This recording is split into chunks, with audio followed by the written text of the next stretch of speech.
Muy buenos días, amados hermanos. El Señor les bendiga a cada uno de ustedes. Esperamos que hayan pasado unas felices fiestas junto a su familia. Y bueno, esta mañana vamos a reflexionar en torno a la palabra del Señor. Estoy muy contento porque hemos terminado hace unas semanas atrás una serie muy linda, una serie hermosa acerca del libro de Gálatas que nos enseñó acerca de la libertad en Cristo. Y hoy comenzamos una nueva serie. Ya este va a ser el mensaje de introducción a la nueva serie que nos va a acompañar hasta el resto del año, hasta fin de año. Y quiero que antes de comenzar el mensaje hagamos un panorama rápido de lo que hemos visto durante este año. El Señor, cuando envía su palabra, siempre la envía con una intención. Él desea producir algo en nosotros. Él tiene un plan a través de su palabra, a través de su espíritu, para el crecimiento de sus hijos. Y Él desea que nosotros podamos experimentar la plenitud de lo que significa el evangelio de su Hijo. Y fue así como a inicios del 2025 comenzamos con una serie que se llamaba, que tenía por nombre Bienvenido a Sion. Esta serie tenía la intención de mostrarnos cómo el lugar de donde llegamos finalmente por la fe.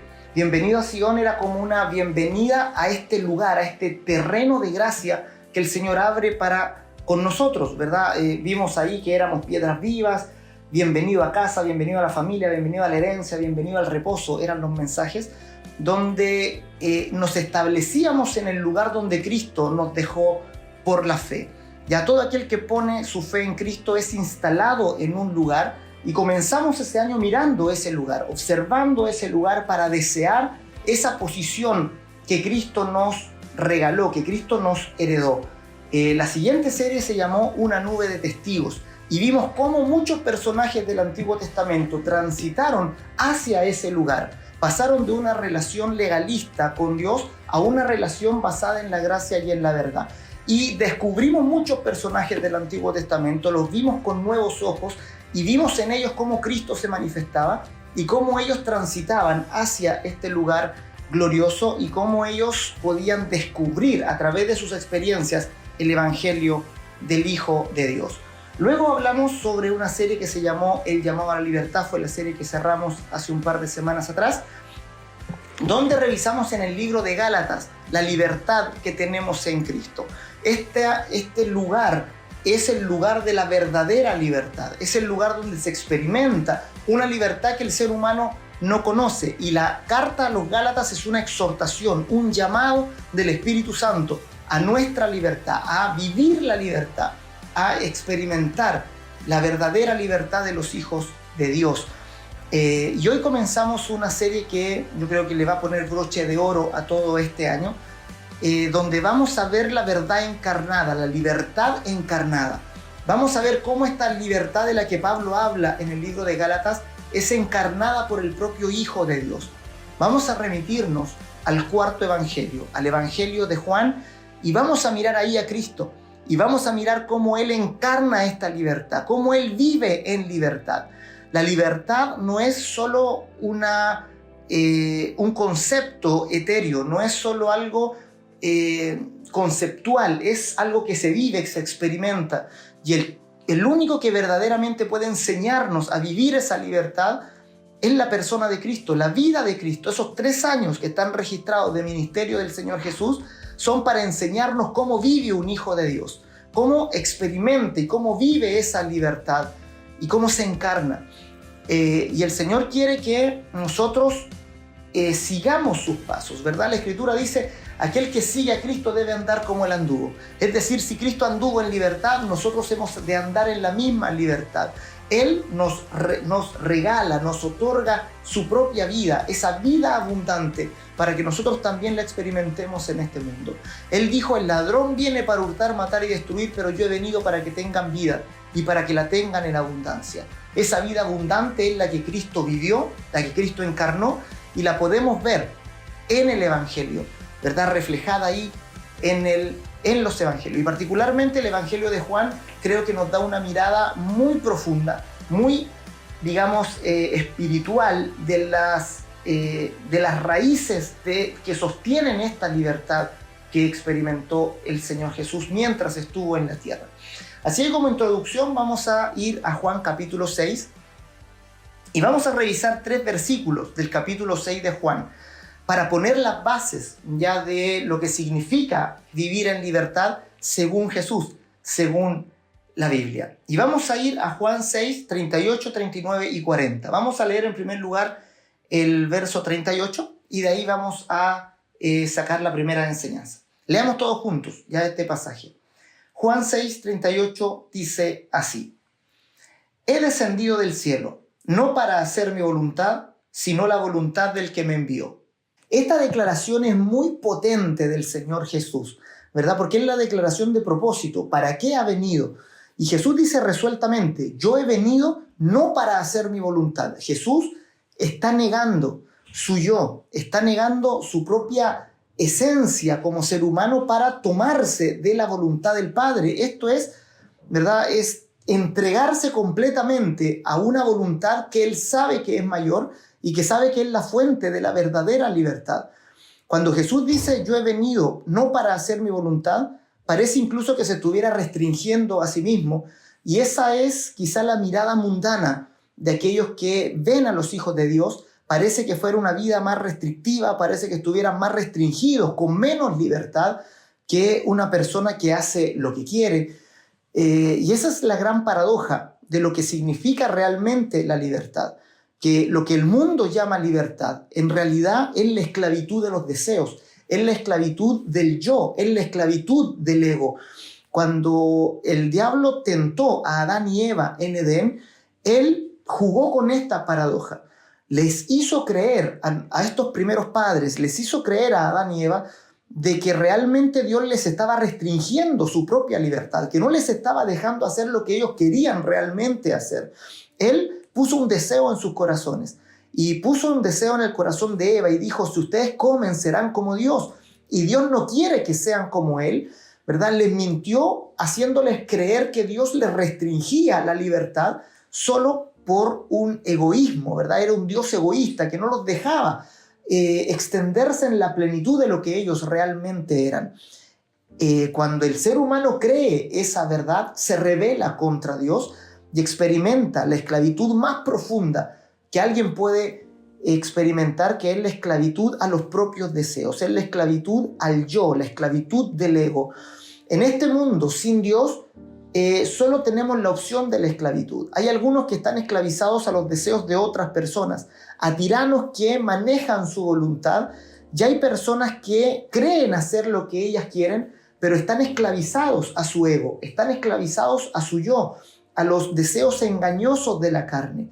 Toda esa esclavitud el hombre no puede librarse de esa esclavitud. El hombre está sometido a una esclavitud de la que no puede salir. Cristo cuando viene, Cristo es realmente el ser libre, el primer ser humano que realmente puede cumplir y hacer la voluntad de Dios, quien realmente puede decir: yo puedo hacer la voluntad de Dios y me someto a la voluntad de Dios.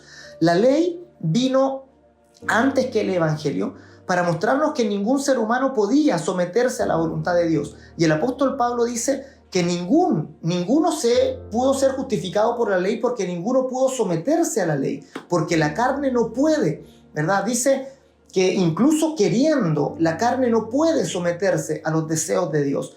Por lo tanto, estábamos bajo una esclavitud imposible de superar, y Cristo cuando viene como el ser libre, como el ser humano libre por excelencia, como aquel que va a experimentar una libertad gloriosa y nos va a enseñar cómo se vive esta libertad.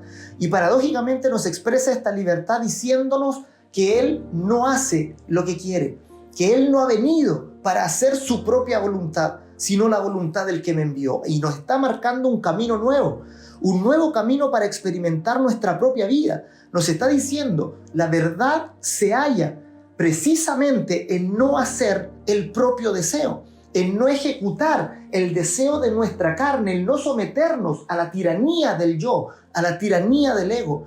Es decir, ahora tenemos una voluntad más grande, una voluntad mayor a la cual sujetarnos. Cuando Jesús dice: no he venido para hacer mi voluntad, sino la voluntad del Padre, nos está enseñando una forma nueva de vivir. Vivir para cumplir la voluntad de Dios, vivir para hacer la voluntad de Dios. Y como les digo, eso a los ojos del mundo puede parecer una restricción de la libertad, puede parecer una restricción de la propia capacidad de decidir del ser humano, pero es el camino realmente a la verdadera libertad. Es como cuando si alguien mirara un tren, por ejemplo, que va a su destino, y uno mirara los rieles y dijera, mira, los rieles están restringiendo al tren. ¿Por qué? Porque los rieles no lo dejan ir para donde el tren quiera, ¿verdad? Le ofrecen una sola dirección, ¿verdad? Qué egoístas los rieles, que lo dejan ir en una sola dirección y no dejan que el tren vaya donde quiera. Pero en realidad los rieles están encauzando al tren, lo están dirigiendo a su destino, lo están dirigiendo donde él debe estar, ¿verdad? Le está impidiendo que se pierda en medio del camino. De la misma manera, la voluntad de Dios no es algún tipo de restricción que va a impedir que nos desarrollemos y que cumplamos la potencialidad que tenemos. Al contrario, la voluntad de Dios nos va a llevar al lugar donde fuimos diseñados para estar. La voluntad de Dios nos va a llevar a nuestra plena realización, a la realización como seres humanos integrales, cuerpo, alma y espíritu. Se desarrollan plenamente en esa voluntad de Dios, en los deseos de Dios. Y Jesús dice, no he venido para hacer mi propia voluntad, sino la voluntad del que me envió. De tal manera, todos los que siguen a Cristo, los que ponen su fe en Cristo, saben, reconocen que hacer la voluntad de Dios es la verdadera libertad. Tienen como meta más alta en este mundo no hacer la propia voluntad, sino hacer la voluntad de aquel que envió a Jesucristo, de hacer la voluntad de Dios. Jesús dice, ¿quién es mi Padre, mi madre y mis hermanos? Sino aquellos que hacen la voluntad de mi Padre. Él nos enseñó a orar en el Padre nuestro. Padre, que se haga tu voluntad como en el cielo, así también en la tierra. En nuestra oración diaria, Jesús dice, ustedes orarán así. Padre que estás en el cielo, sea santificado tu nombre, venga tu reino, que se haga tu voluntad como en el cielo, así también en la tierra. Nosotros somos los que clamamos por la voluntad de Dios en la tierra, que se haga la voluntad del Padre en esta tierra. Y por tanto clamamos, Señor, que se haga tu voluntad en mi propia vida. Es decir, clamamos igual que Jesús. Señor, que mi vida sea parecida a la de Jesús. Si Jesús vino no para hacer su voluntad, sino la voluntad del Padre, Señor, ahora yo clamo que mi vida refleje tu voluntad, que no haga yo mi voluntad, sino que haga la voluntad de aquel que envió a Jesucristo, que haga la voluntad del Padre. Entonces, cuando distinguimos eso, pasamos al versículo siguiente. Y el versículo siguiente es impresionante, porque si solo nos quedamos en este versículo, podríamos quizá engañarnos y podríamos quizá pensar mal de Dios y pensar que Dios nos está usando para hacer lo que Él quiere que nosotros hagamos, como que hagamos sus tareas, ¿verdad? Como que vamos a hacer algún tipo de herramientas de Dios, ¿verdad? Como que Dios es un tirano que usa y hace su voluntad en su creación y nosotros no tenemos otro remedio que hacerle caso. Vamos a ver en el verso siguiente qué significa esta voluntad de Dios, porque lo maravilloso es que Jesús lo aclara. Jesús dice, no he venido para hacer mi voluntad, sino la voluntad del que me envió, y luego nos dice cuál es esa voluntad. Y cuando descubrimos qué es esa voluntad, entonces quedamos completamente maravillados del carácter de Dios, de quién es realmente este Dios que nos llamó, este Dios que nos ama y este Dios que se dio a sí mismo por cada uno de nosotros. Ya, fíjense lo que dice el verso 39 del capítulo 6 de Juan. Verso siguiente, vamos a leerlo todos juntos, dice así. Y esta es la voluntad del Padre, el que me envió, que de todo lo que me diere no pierda yo nada, sino que lo resucite en el día postrero. ¿Verdad?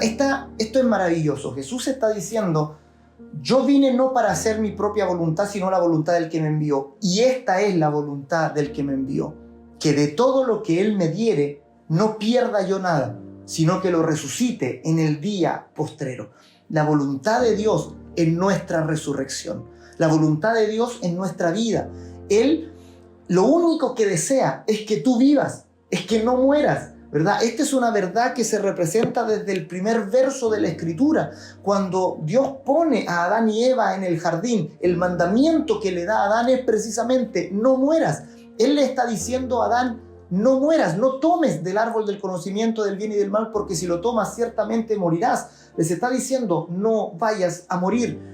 El hombre se rebela en contra de ese deseo y alcanza la muerte, la separación de Dios en el principio, y esa separación afecta a toda la humanidad. La humanidad completa es separada, apartada de Dios, destituida de la gloria de Dios, y vive en esta esclavitud del ego, la esclavitud de los deseos. Vive con una paternidad ajena a la de Dios, y no puede librarse de estas tinieblas hasta la venida de Jesús. Cuando viene Cristo, Él viene para restaurar nuestra libertad, para deshacer esta esclavitud que tenemos hacia el ego, hacia las tinieblas, y nos dice, ahora pueden de nuevo hacer la voluntad de mi Padre.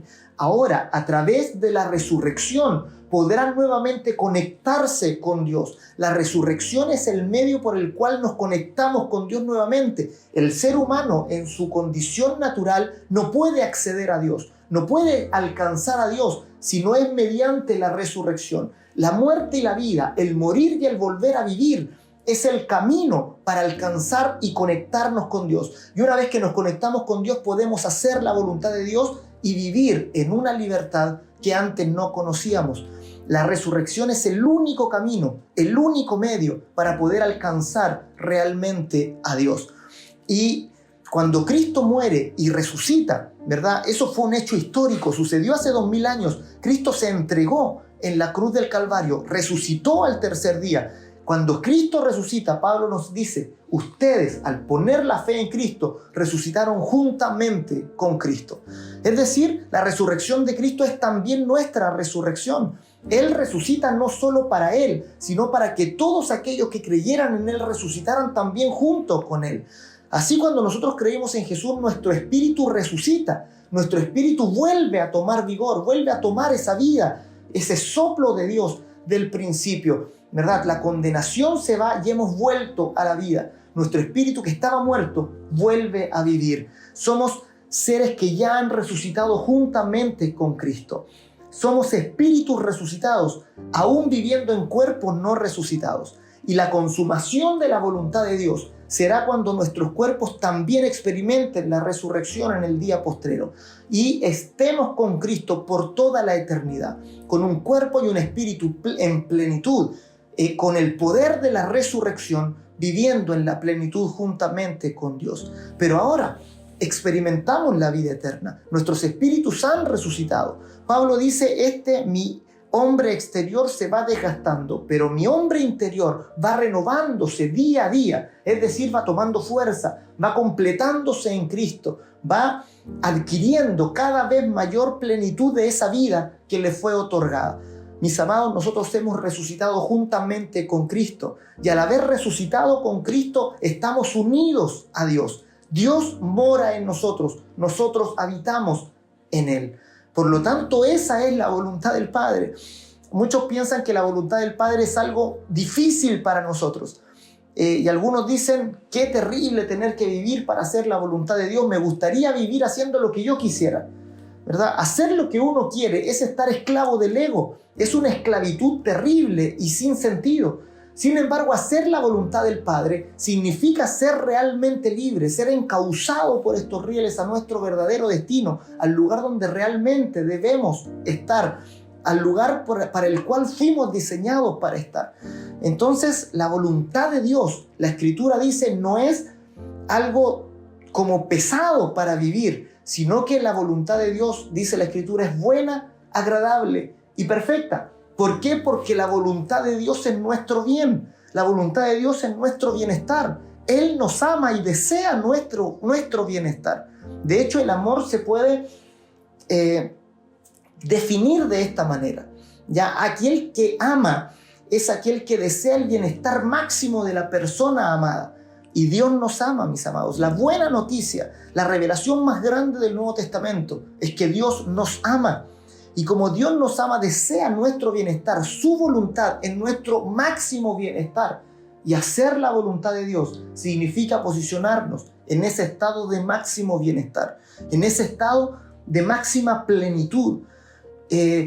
Cualquiera que comprendiera esto, ¿verdad? Correría a hacer la voluntad de Dios, rogaría al Padre, Señor, que se haga tu voluntad en mi vida, que se haga tu voluntad en cada área de mi vida, que tu voluntad se haga y no la mía propia. Así como Jesús dijo, no he venido para hacer mi voluntad, sino la voluntad del que me envió, así nosotros rogamos en nuestro interior, Padre, que no se haga mi propia voluntad. Mi propia voluntad es engañosa, me va a llevar a la destrucción, me va a dejar en el camino. Señor, mas tu voluntad es perfecta, tu voluntad es agradable, tu voluntad busca mi máximo bienestar en todo sentido. Integralmente la voluntad de Dios es buena, es agradable y es perfecta. Así que descubrimos al Dios de amor cuando Jesús nos revela cuál es la voluntad del Padre. Y esta es la voluntad del Padre, que de todo lo que Él me dé, fíjate que es lindo Jesús. Jesús no se atribuye la salvación de las personas. Jesús dice de aquel que el Padre me ha dado. Y Jesús dice, todo el que viene a mí es porque el Padre lo trajo. De alguna manera Jesús le da toda la gloria al Padre por la salvación de la humanidad. Él dice, Dios ha deseado salvar al mundo, me ha enviado al mundo para salvarlo, y la voluntad de Él es que de todo lo que Él me dé, nada se pierda, sino que yo lo resucite en el día postrero. Por tanto, mis amados, hemos experimentado el principio de la resurrección. Nuestro espíritu ha resucitado juntamente con Cristo y estamos esperando la resurrección de nuestro cuerpo. Estamos esperando la resurrección final, donde estaremos en la presencia de Cristo resucitado, mirándole a Él, siendo como Él por la eternidad. Y en ese camino vamos conociendo a Dios, vamos experimentando la plenitud de su gloria y vamos también dando a conocer la buena voluntad de Dios para otras personas. Tú estás llamado a ser de mucha bendición en este mundo. Estás llamado a ser luz, a ser sal, precisamente porque conoces cuál es la voluntad del Padre. Sabes que la voluntad del Padre es salvación. Sabes que la voluntad del Padre es el bienestar del ser humano. Sabes que la voluntad del Padre es la vida abundante de Dios en el ser humano y lo que Dios hizo para poder hacer eso posible. Él se entregó a sí mismo, entregó su carne, su sangre, para que esto fuera posible. Tú tienes ese evangelio en tu corazón, reténlo, profundízalo, aliméntate de él, vive lleno de gratitud y de gozo por este evangelio y comunícalo a otro con todas las fuerzas que tengas disponibles mientras estés en este mundo. Vive para hacer la voluntad del Padre. Vamos a leer el verso siguiente, el verso 40, porque Jesús en el verso 40 vuelve a repetir lo mismo, y esta es la voluntad del que me envió. Es como que Jesús dice, he venido para hacer la voluntad del que me envió, y esta es la voluntad del que me envió, que de lo que Él me diere no pierda yo nada, sino que lo resucite en el día postrero. Y luego como que piensa y vuelve a recalcarlo, y vuelve a decir una vez más, y esta es la voluntad del que me envió, y extiende un poco esto para hablarnos de cómo llegamos a esta voluntad y cómo vamos a tener plena certeza y seguridad en esta voluntad. Ya fíjate que las palabras de Jesús nos dan plena certeza que de todo lo que Él me dé no pierda yo nada. Estando y conociendo a Cristo no podemos perdernos, no vamos a perdernos jamás, ¿verdad? Porque Él ha prometido, es la voluntad que Cristo hace del Padre. Nosotros hemos venido a Cristo y Él no nos va a perder, sino que nos va a resucitar en el día postrero. Es su promesa. Tajantemente Él va a decir, ninguno ha de perderse, sino que todo lo que el Padre me trajere, voy a resucitarlo en el día postrero. Es la preciosa seguridad que tenemos en Cristo. Y esta seguridad se amplía en el verso 40. Vamos a leer Juan capítulo 6, verso 40. Y Jesús vuelve a decir, leámoslo todos juntos, dice 1, 2 y 3. Y esta es la voluntad del que me ha enviado, que todo aquel que ve al Hijo y cree en Él, tenga vida eterna, y yo le resucitaré en el día postrero. Jesús quiere que tengamos claro cómo accedemos a esta vida, ¿verdad? Que esta vida no es por otra vía sino la fe. Aquí nuevamente vuelve a levantarse la bandera de la fe. Todo el Evangelio de Juan nos va a estar hablando de fe, de aquel que cree en Él, de aquel que pone su confianza en Él. Todo aquel que cree en el que en Él cree, ¿verdad? Hay vida abundante. Y aquí Jesús está diciendo, aquel que participa de la resurrección es porque vio a Cristo y creyó en Él. Y esta es la voluntad del que me ha enviado, que todo aquel que ve al Hijo. Nuestra misión principal en este mundo, mi amado, es hacer visible al Hijo de Dios. Que las personas puedan ver a Cristo, que las personas puedan contemplar a Cristo, que lo puedan ver a través de lo que tú pronuncias, a través del Evangelio que tus labios van a proclamar, que lo puedan ver a través de tu vida, que lo puedan ver a través de tu comportamiento, de tus decisiones, de tu vivir, que ellos puedan ver a Cristo. La iglesia está para hacer visible a Cristo al mundo. El mundo no tiene acceso a Cristo si no es por medio de la iglesia. La iglesia quizá ha puesto mucho esfuerzo en imprimir Biblias y en repartir Biblias, pero el mundo no va a tener contacto por Dios solo mediante un libro impreso. Ellos van a tener contacto con Dios mediante personas que encarnen a Cristo. El Espíritu Santo no vino sobre un objeto, no vino sobre algo inanimado. El Espíritu Santo vino sobre personas, vino sobre la iglesia, para que la iglesia representara a Cristo, sea la faz de Jesucristo hacia el mundo. Y nosotros creímos, porque en algún momento nos encontramos con alguien que nos mostró a Cristo. De alguna manera, alguna persona nos dijo quién era Jesús. Alguien nos comunicó el Evangelio. Una persona que no era perfecta. Son personas imperfectas las que dan a conocer a un Dios perfecto. Son personas imperfectas que se alegran y se gozan en la perfección que Dios les ha regalado. Una persona perfecta y sin pecado no puede dar a conocer a este Dios de gracia. El Dios de gracia solo puede ser comunicado por los pecadores, redimidos por su gracia. Solo un pecador, solo alguien que es consciente de que es indigno y que ha recibido el gran amor de Dios sin merecerlo, es alguien que puede transmitir correctamente el Evangelio. Alguien con conciencia de su propia maldad, de su propia insuficiencia. Alguien que conoce muy bien que no es digno de Dios, pero que también conoce esta gran gracia que ha venido sobre él, que tiene seguridad en esa gracia, que se afirma en esa gracia. Aquel cuya única esperanza es la gracia de Dios, un favor inmerecido que viene solo por la bondad de aquel que la concede y no por el mérito del que la recibe. Una gracia profunda, eterna y gloriosa que ha venido sobre mi alma. Aquel que se sabe pecador, redimido por la sangre de Jesús, es el que realmente está capacitado para dar a conocer el Evangelio.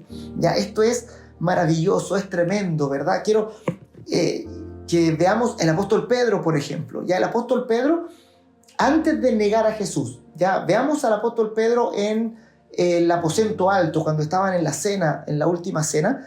Era un Pedro que estaba seguro de sí mismo. Era un Pedro que pensaba que él amaba más a Jesús que todos los demás discípulos. Cuando Jesús le anuncia que lo van a dejar solo, Pedro se levanta indignado, ¿verdad? Y dice: todos estos podrán dejarte, pero yo nunca, yo hasta la muerte voy contigo. Era un Pedro fuerte, un Pedro que se consideraba fuerte en sí mismo. Él estaba seguro de que iba a ir a la muerte con Jesús, de que jamás podría abandonarlo. Él decía: cualquiera de estos, Señor, te puede abandonar, yo jamás te abandonaré. Jesús le responde diciendo: Pedro, antes que cante el gallo me habrás negado 3 veces. Pedro no puede creer lo que escucha y sin embargo luego lo experimenta. Y Pedro conoce su debilidad. Y Pedro se enfrenta, se golpea fuertemente contra su propia debilidad e insuficiencia. Pedro reconoce que es un gran pecador, que es capaz de negar a Dios. Pedro en la tercera negación llegó a jurar y a maldecir. Él habló mal para no ser reconocido como un seguidor de Jesús. Él niega a su Señor 1, 2 y 3 veces. Al punto de que queda totalmente desconsolado. Dice que Pedro llora amargamente después de haber negado a su maestro. Vuelve a Galilea, no se queda con los discípulos en Jerusalén. Y el último capítulo de Juan es el capítulo 21, donde vemos que Jesús retorna a Galilea, donde los discípulos han vuelto a encontrarse con Pedro, están pescando, y Jesús se encuentra con Pedro a la orilla de la playa. Y Jesús le dice a Pedro: Pedro, ¿me amas? Y es maravilloso que Pedro ni siquiera se atreve a decirle: Jesús, te amo. Pedro está tan consciente de su propia miseria, Pedro está tan consciente de su propia debilidad, que no es capaz de decirle, Señor, te amo, porque eso parece un compromiso. Y le dice, Señor, no alcanzo a amarte, ¿verdad? No alcanzo ni siquiera a mantener mi palabra cuando otro me presiona. Señor, soy tan débil. Y le responde, Señor, te quiero, ¿verdad? Usa la palabra fileo. Jesús le pregunta por segunda vez, Pedro, ¿me amas? Pedro nuevamente no se atreve a responder, le responde, Señor, te quiero. Y Jesús en la tercera parte cambia la pregunta. Y no le pregunta a Pedro, ¿me amas? Le pregunta a Pedro, ¿me quieres? Jesús dice la Escritura que Pedro se entristece por este cambio de pregunta. Y finalmente Pedro se rinde y le dice, Señor, tú lo sabes todo, ¿verdad? Tú conoces todo de mí, me conoces más a mí que yo mismo. Tú sabes lo que siento por ti. Tú sabes que te quiero. Y en las 3 oportunidades, Jesús le dice, apacienta a mis corderos. Pastorea a mis ovejas. Es decir, ahora que conoces tu debilidad, eres capaz de pastorear a mis corderos. Eres capaz de traer paz a aquellos que la necesitan. Eres capaz de representarme. Así que la iglesia representa a Cristo mejor cuando más débil es consciente de ser. Cuando la iglesia se siente, se sabe débil, es cuando puede reposar el poder de Dios en ella y puede dar a conocer a Cristo. Así que, mi amado, alégrate en esa debilidad que tú sabes que está en ti, ¿verdad? Y permite que el poder de Dios te sustente. Di, Señor, que tu poder me sustente cada día. Señor, que yo no sea el fuerte, sino que tu fortaleza sea la que supla mi debilidad. Sino que tu fortaleza sea la que llene mi ser. Que yo viva solo por tu fuerza. Que yo viva por tu fuerza, por tu ánimo, por tu voluntad. Que yo pueda vivir con tu propia vida. Así que aquel que ve a Cristo, ¿verdad?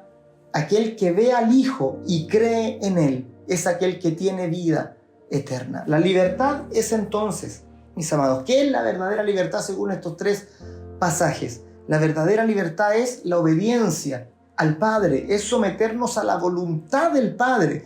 Una voluntad que no es para nosotros gravosa, que no es difícil de cumplir. Es una voluntad que lo único que desea es nuestro propio bienestar, desea nuestra vida abundante. Es la voluntad de Dios buena, agradable y perfecta. La verdadera libertad también tiene que ver con la seguridad eterna, con estar seguros en Él. La voluntad de Dios es que Cristo no pierda nada de lo que viene a Él, sino que lo resucite en el día postrero. Eso nos da tremenda seguridad para vivir las luchas de este mundo.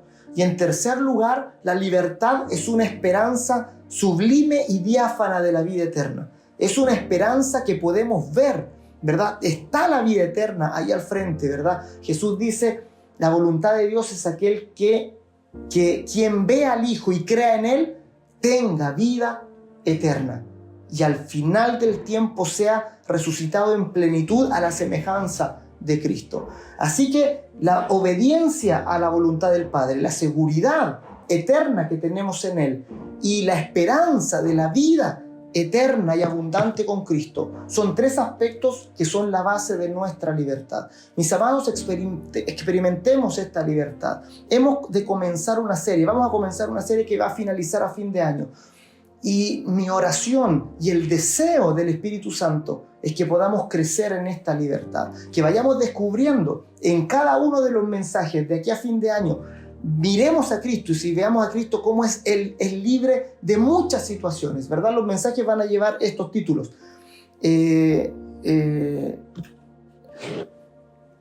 Van a llevar estos títulos, van a decir libre de tanto, libre de tanto, libre de tanto. Y van a mostrar a Jesús cómo Él es libre de esas ataduras que normalmente a nosotros nos atan. Ya vamos a liberarnos, a desatarnos muchas ataduras mirando a Cristo. ¿Ya? Y cuando miremos a Cristo, nos vamos a formar a su propia imagen, conforme a su propia semejanza, porque Él mismo es quien habita en nosotros por el Espíritu Santo. Te invito a orar, vamos a orar al Señor, a levantar esta oración al Padre y a clamar la misma oración del Padre nuestro, ¿verdad? Vamos a decirle, Señor, que se haga tu voluntad, así como se hace en el cielo, así como en el cielo Él gobierna, ¿verdad? Y los ángeles de Dios en el cielo cumplen la voluntad del Padre. ¿verdad? Y viven en plenitud por cumplir la voluntad del Padre. Así que nosotros, los seres caídos, los seres que nos apartamos de su voluntad y que hemos vuelto por la gracia de Cristo, podamos ahora, Señor, hacer tu voluntad. Y vamos a hacer tu voluntad por nuestro propio bien, por nuestro propio bienestar, porque haciendo tu voluntad encontraremos nuestra plenitud, encontraremos nuestro mayor gozo y nuestra mayor satisfacción. Que nuestra plenitud, satisfacción y gloria esté en hacer la voluntad del Padre. Que como Cristo dijo, tengo otra comida que ustedes no conocen. Esta comida es hacer la voluntad del que me envió. Hacer la voluntad del que nos envió, hacer la voluntad del que envió a Jesucristo es nuestra verdadera plenitud. Vamos a orar. Padre, en el nombre de Jesús, te damos muchas gracias porque nos has dado a conocer tu preciosa voluntad, porque has enviado a Jesucristo a entregarse por nosotros, a mostrarnos el camino de la verdadera libertad y quién podemos ser en ti, Señor. Gracias por este camino nuevo y vivo que abriste a través del velo, Señor. Gracias, Padre, por otorgarnos tu gracia, por otorgarnos tu amor sobreabundante. Gracias por revelarnos, Señor, tu voluntad y darnos abundantemente, Señor, las riquezas de tu gloria. Señor, que al avanzar las semanas de aquí a fin de año podamos crecer en esta libertad, podamos desatarnos muchas ataduras, Señor, que hemos traído desde el mundo, Señor, porque nuestro viejo hombre, nuestro antiguo ser, Señor, estaba lleno de incertidumbre, lleno de temores, estaba, Señor, lleno de conflictos, que quizá ahora, Señor, cargamos con esas consecuencias. Te pedimos, Señor, que tu voluntad se haga en nuestra vida. Padre, yo te pido que tu voluntad se haga en cada uno de mis hermanos. Señor, que así como en el cielo, Señor, tu voluntad se haga aquí en la tierra. Señor, haz tu voluntad en las familias de la iglesia. Haz tu voluntad, Señor, en los hombres, en las mujeres, en los niños. Haz tu voluntad, Señor, en la congregación. Haz tu voluntad en cada uno de nosotros. Que sea tu voluntad la que se haga y que podamos, Señor, decir juntamente con Cristo: tú, Señor, hemos venido a ti no para hacer nuestra propia voluntad, sino la voluntad de nuestro Padre. Señor, queremos someternos a esa voluntad eterna para encontrar finalmente la verdadera voluntad, el verdadero gozo, la verdadera plenitud en ti. En el nombre de Jesús, Señor, te adoramos, te rendimos honor, gloria y alabanza en el nombre de Jesús. Amén y amén. El Señor les bendiga con abundancia de gracia y que esta semana sea una semana para pensar, meditar y para hacer la voluntad de aquel que envió a Jesucristo por nosotros. Muchas bendiciones. Recuerda que el próximo domingo nos encontramos nuevamente, ¿verdad?, en el Hotel Dorado, 11 de la mañana. Bendiciones.